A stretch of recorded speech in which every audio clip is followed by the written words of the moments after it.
Disney, in an 80-plus year history, he created stories and characters that touched all of us.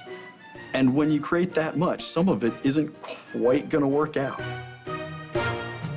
This is 80 years of history sort of together in one piece for the first time that players can interact with. There's a lot of stuff there. There's enough there for 100 games.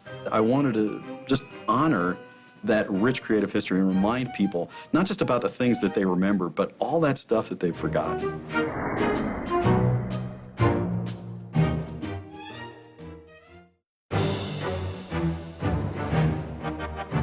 Getting the opportunity to visit, the Disney archives and just look at how much information has been stored over these past 80 years is mind-blowing.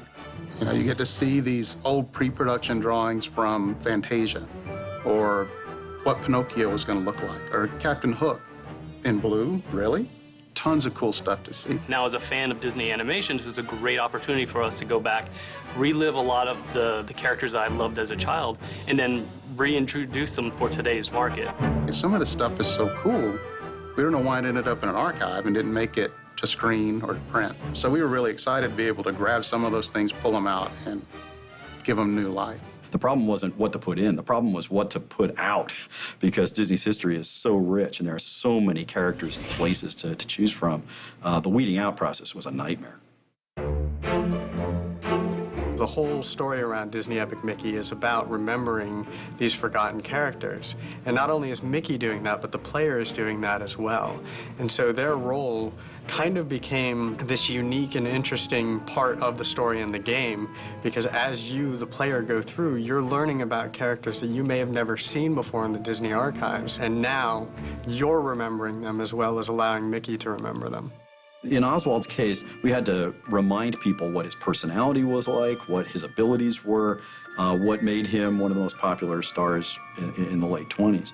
For some of the other guys, it was really, they're kind of foils for Mickey. They're ways to remind Mickey that even he's forgotten his old friends.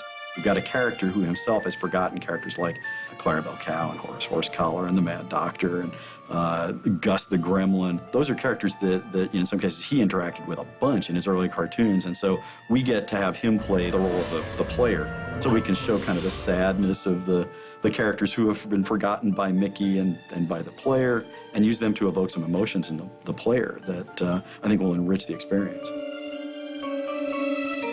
We really tried to be as true as we could to the reality of these characters as the Disney animators and as Disney himself created them.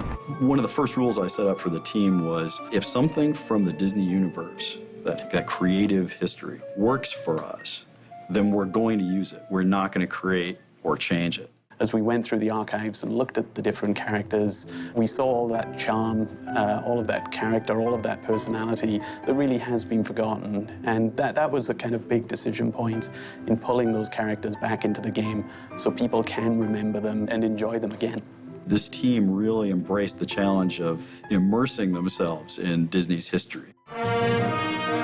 Disney Epic Mickey is, in a really strange sense, a history lesson. I hope nobody perceives it that way. I don't want people put off by that. But at the end of the day, players are going to learn something about Disney's creative past. Disney fans in particular, I think, are going to have a great time playing the Where Did That Come From game, because almost everything in the game is inspired by something real.